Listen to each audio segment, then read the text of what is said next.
Crise agricole, des solutions existent.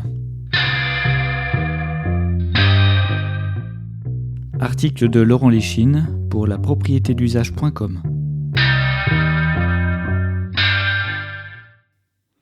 Il y a d'abord ce constat que les agriculteurs nourrissent toute la population. Maintenant que l'économie de la subsistance a été réduite à néant par les quêtes mercantiles des rentiers, force est de constater que nous mourrons de faim si les agriculteurs cessent de produire. Nous devrions donc leur montrer du respect, et c'est le cas pour la masse de la population. Seulement les dominants et leurs bras politiques se fichent du bien-être de quiconque n'est pas rentier. Bien qu'ils soient capables de larmoyer au chevet d'une botte de paille dont ils découvrent l'existence physique par la même occasion, ils appliqueront la logique des rentiers, des propriétaires privés lucratifs, véritables tenanciers du pouvoir en Europe. La recette est connue puisqu'elle a été appliquée depuis 2 siècles. Faire travailler ceux qu'on prive de la propriété de l'outil de travail. Utiliser le rapport de chantage pour leur facturer l'accès à ce qui conditionne leur propre subsistance.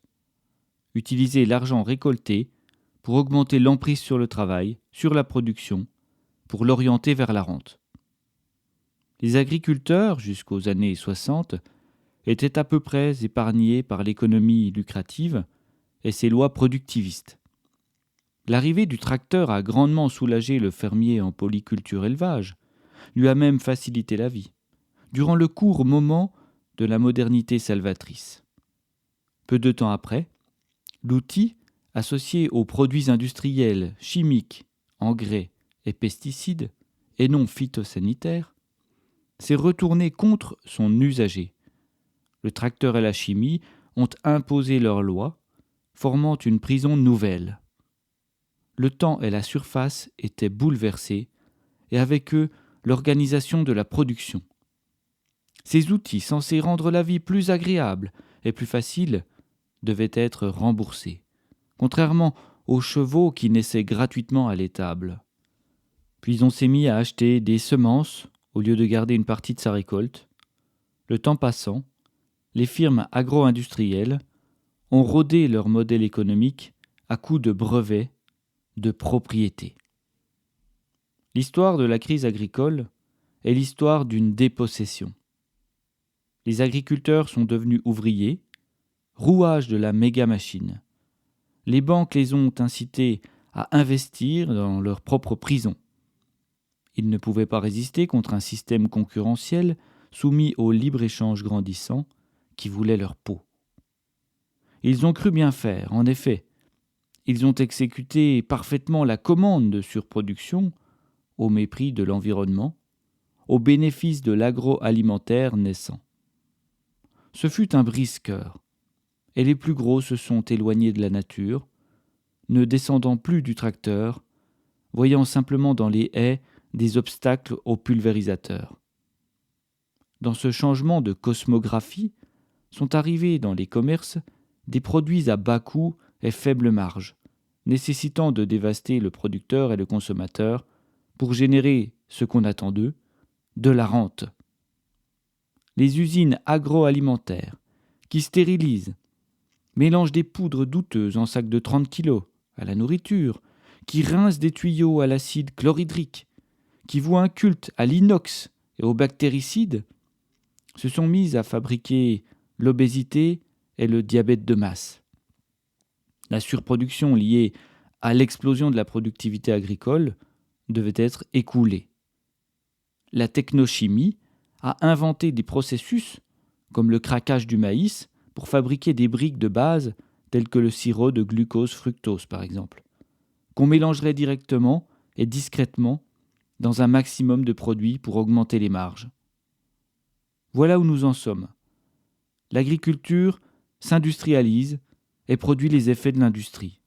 Déchets, pollution, dégradation des écosystèmes et casse sociale. C'est l'histoire d'un piège tendu aux producteurs par les rentiers. Et ils sont tombés dedans. Doit-on rappeler comment l'industrie anglaise au XIXe siècle a détruit l'économie de subsistance, facilitant la migration des populations rurales vers les usines. dans lesquels l'homme libre se retrouva coincé entre l'horloge et la machine. C'est exactement le même processus dont il est question avec la crise agricole. Les agriculteurs ont été poussés à migrer vers un modèle qui les enferme. Autant le dire tout de suite, la suppression d'une taxe sur le gazole ou la prolongation de l'autorisation d'utiliser un pesticide ne changera rien à leurs conditions.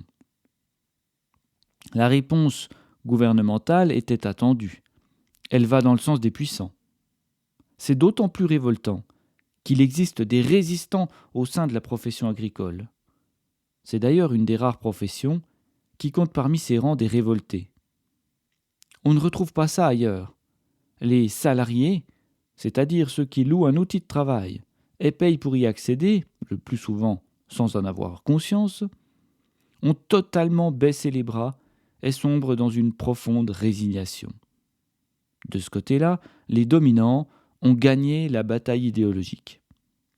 Mais dans l'agriculture, on trouve des acharnés minoritaires, des héros des temps modernes, qui luttent par le travail contre le modèle écœurant que j'ai décrit. Ce sont les propriétaires d'AMAP, les éleveurs bio en vente directe, et dans une moindre mesure, ceux qui profitent des labels de semi-luxe, comme l'AOP, l'appellation d'origine protégée, Comté par exemple, et qui n'ont pas commis l'erreur fatale de vendre leur lait à l'agro-industrie. Je veux parler des propriétaires des moyens de production. Pour l'exemple du Comté, ce sont ceux qui possèdent la ferme et la fruitière, la fromagerie, qui produisent et transforment le lait et le vendent directement. C'est une première voie. Avec l'exemple du Comté, nous voyons combien la propriété d'usage conditionne déjà énormément le revenu d'une profession. Supprimez les rentiers et vous vivrez plus libre et plus riche. Nous pourrions déjà généraliser ce type d'organisation. Mais pas seulement.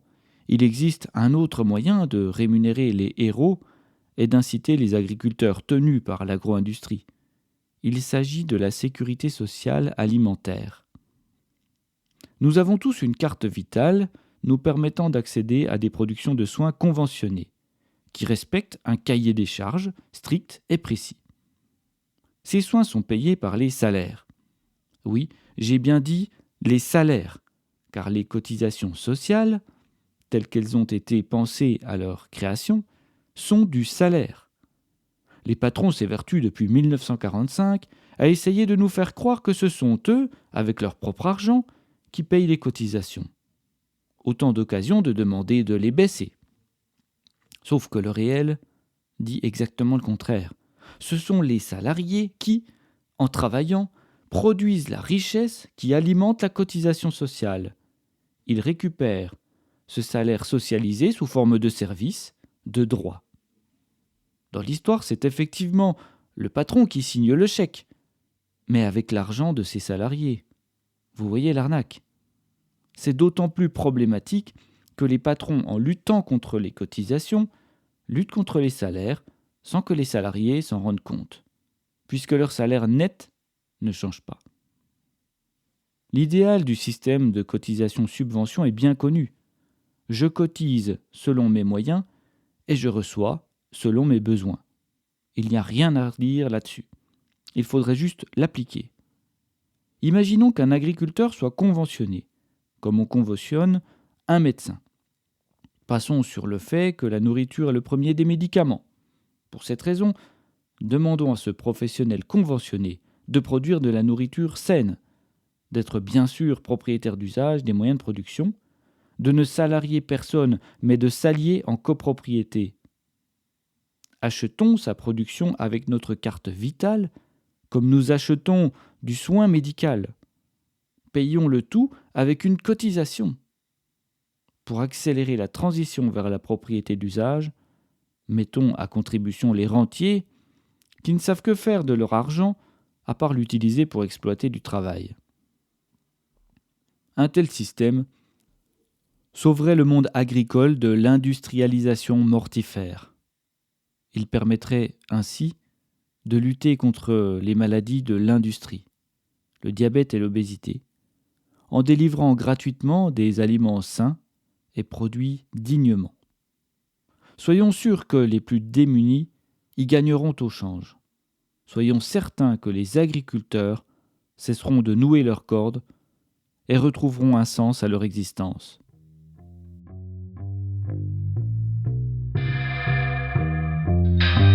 Retrouvez tous les articles sur le site lapropriétédusage.com.